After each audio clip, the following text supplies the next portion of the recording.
Don't buy a high-value breeding pair. That's the fastest way to end up with dead fry, one stressed-out fish, and a tank that smells like boiled broccoli and regret. Every year, people pick expensive fish to breed, wait 3 months, and conclude breeding fish is a scam. But it isn't. You just pick the fish that fail quietly in captivity. If you want to make a little bit of your money back on this hobby, subscribe so I can feed my baby, because today I'm showing you 5 fish that are genuinely easy to breed, with fry that actually survive, and that local fish stores will realistically buy from you. Guppies, this is what happens when evolution gives up on subtlety. They don't lay eggs, they don't need triggers, and they don't need romance. A female guppy can store for months, which means she can arrive pregnant, never see a male again, and still keep producing babies like she's on a subscription plan. Every 4 to 6 weeks, she drops a brood. 20 fry, 40 fry, sometimes 80 if she's large, calm, and not living in a tank that feels like a laundromat. The fry are also born fully formed, with eyes, fins, and mouths that immediately start making terrible decisions. They also eat powdered flakes on day 1. No infusoria, no live cultures, and no moon rituals. From a biology standpoint, guppies are absurdly cooperative, which is why they dominate store tanks. Not because they're pretty, because they exist reliably. Here's how to breed them. Just keep 1 male for every 2 or 3 females, keep your temp at 76 to 80 degrees Fahrenheit, have a sponge filter, and add some floating plants or dense cover like guppy grass. That's it. If the water stays stable and food keeps arriving, babies will appear whether you ask for them or not. The plants aren't for romance, they're to stop the parents from eating their own children like confused landlords. Feed lightly once or twice a day. Overfeeding doesn't make more babies, it just makes worse water. Here's why some people still fail at guppies. A lot of times guppies never reproduce in home aquariums, not because they can't, but because they're stressed into infertility and early death. So things like microammonia spikes, temperature swings, and inconsistent feeding.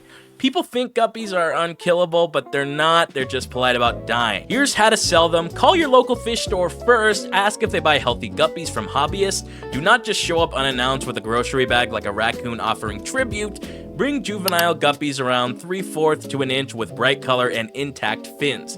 Most stores will pay you around 25 cents to $1 per guppy, sometimes store credit, sometimes cash if they know you.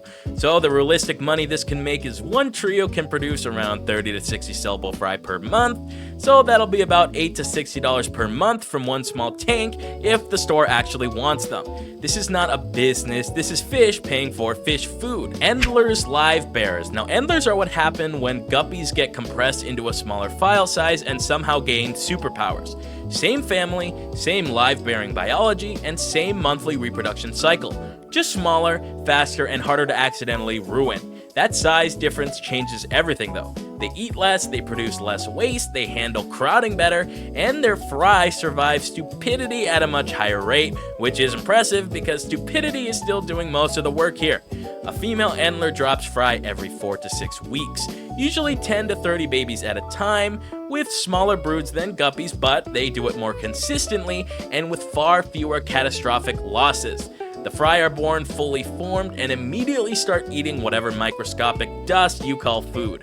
Crushed flakes, powdered pellets, or the emotional crumbs at the bottom of your container. No live food required. No infusoria cult, no first foods with marketing budgets. From a biology standpoint, endlers are ridiculously cooperative, which is why they quietly outperform guppies and tanks that are one missed water change away from chaos.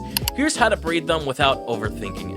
Put 1 male in with 2 or 3 females, keep the tank warm somewhere between 78 and 82 degrees Fahrenheit, use a sponge filter, and again, add floating plants or dense cover. Then stop interfering. That's the whole tutorial. They don't need a separate breeding tank, they don't need timing or privacy. If the water stays stable and food keeps arriving, babies will appear on a schedule you did not approve. The only real requirement is hiding places. Adult endlers are small and their morals are smaller. They will eat their own fry. Here's how stores actually treat endlers. Now, endlers live in a weird economic category. Some stores love them, but some won't touch them because wholesalers already flood the market with cheap endlers. When a store does buy from hobbyists, it's usually because their nano tanks sell fast, their supplier shipments are inconsistent, or they want brighter color than the wholesaler stock. When they do buy them, realistic hobbyist prices are like 50 cents to $2 per fish, usually closer to the low end, often store credits, sometimes cash. If a store says no, that's pretty normal. It doesn't mean endlers are worthless, it just means their back room already looks like a glow stick factory.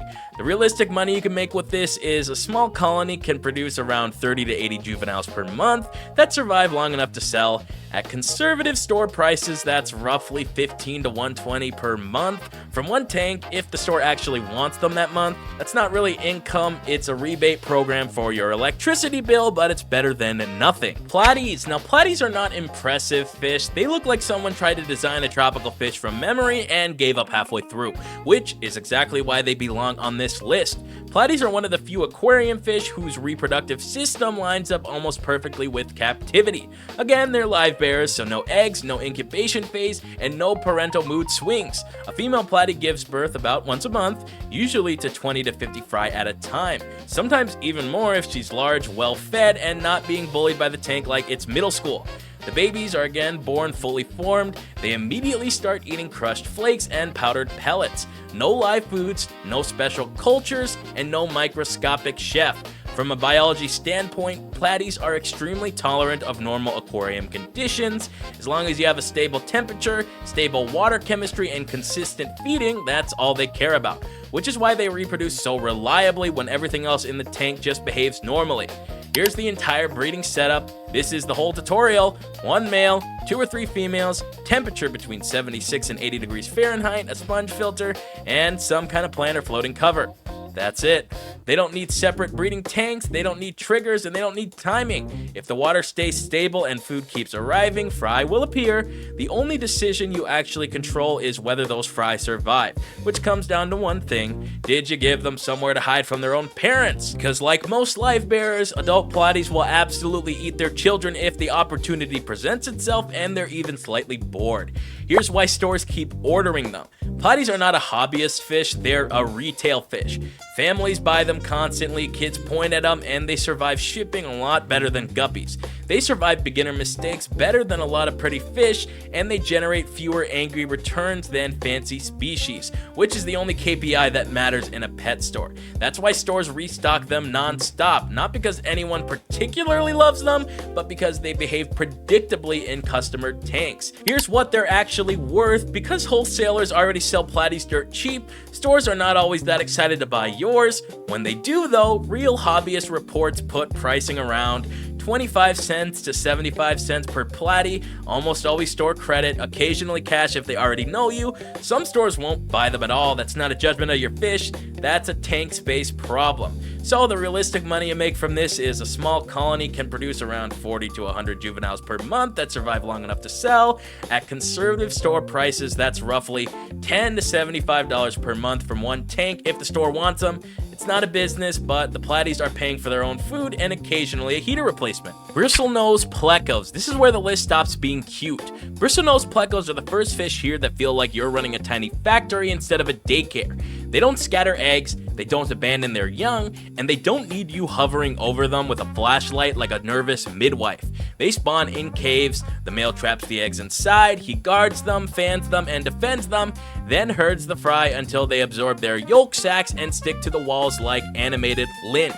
From a breeding mechanic standpoint, they are suspiciously cooperative, which is rare in this hobby. Here's what breeding actually looks like. You don't trigger bristlenose plecos, you just stop making their life annoying. Here's the entire setup. 1 male and 1 or 2 females, temp between 78 and 82 degrees Fahrenheit, have a strong filtration and lots of driftwood, and 1 tight cave per male, and feed them zucchini or algae wafers a few times a week. That's it. Once they're mature, they spawn on their own. No moon cycles, no hormones, and no Gregorian chants. One day you look in the cave and it's full of orange eggs. Then a week later it's full of tiny plecos doing nothing productively. Here's how you raise the fry without turning it into a science project.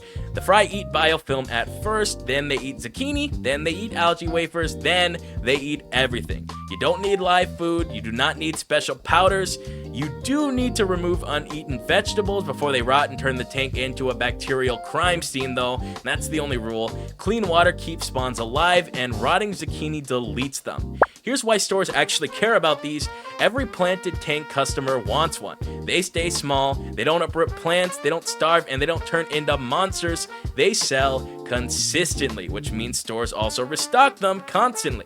This is one of the very few fish on this list that stores actively want more of all the time. What stores really pay? Okay, this is where expectations need to stay grounded. For common bristlenose plecos, hobbyist reports consistently land around $1 to $3 per juvenile, usually closer to $1 to $2, sometimes store credit, but sometimes cash. Albino or longfin variants can get a little more, not double, but just a little more. If a store offers you $5 each for common bristlenoses, either you're in a weird market or they made a math error. So the realistic money you get off this one spawn is usually 30 to 60 fry that survive long enough to sell. At conservative store prices, that's roughly $30 to $180 per spawn cycle, and they can spawn multiple times a year once established. This is the first fish on this list that can actually buy you something nicer than fish food sometimes.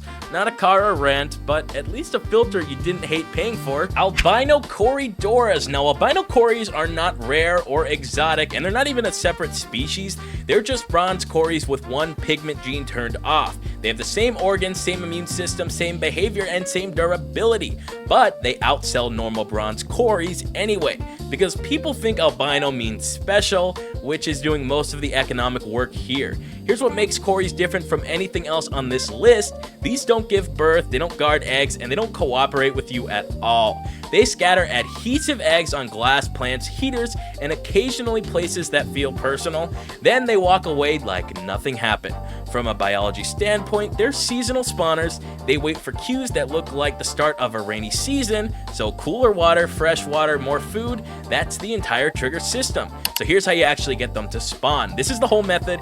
Keep a group of 6 to 10 albino cories, feed them heavily for a week, then do a large water change with cooler water, drop the temperature down a few degrees, and that's it. They'll usually spawn within 24 hours. You'll see eggs stuck all over the tank like someone sneezed tapioca pearls. Here's what you do with the eggs. You do not leave them in the tank. The parents will eat them, so will every other fish. You scrape the eggs off with a credit card or your fingernail, put them in a small container with tank water, add a gentle air stone. That's the entire incubation system. They'll hatch in 3 to 5 days. The fry sit around absorbing yolk sacs and judging you. Then they'll start moving. Here's how to raise the fry without losing your mind. Once they're free swimming, feed them microworms, baby brine, or finely crushed flakes. Do small daily water changes, and that's it. No parental care, no special tanks, and no complicated setups. Just clean water and food that fits in their mouths. Here's why stores like albino cories. They sell fast, kids love them, families love them, and they pop on dark gravel. They also survive shipping well, survive beginner tanks better than a lot of cool fish, which means stores restock them constantly. Here's what you'll usually get offered for these fish. Albino cories are one of the few boring fish that stores are genuinely happy to restock. They don't sit in tanks forever, they don't get returned constantly, and they don't arrive half dead from wholesalers, which quietly makes them more valuable than flashier species.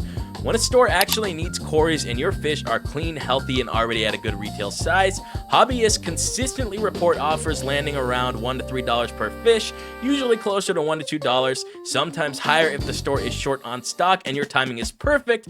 Most of the time it's going to be store credit, sometimes it's cash though, but unlike Guppies or Platies, this is one of the few entries where stores don't look offended when you ask. They at least take the conversation seriously most of the time. Here's what that turns into in real life. A solid spawn might give you 50 to 100 eggs. A normal survival rate turns that into 20 to 60 juveniles that actually reach sellable size.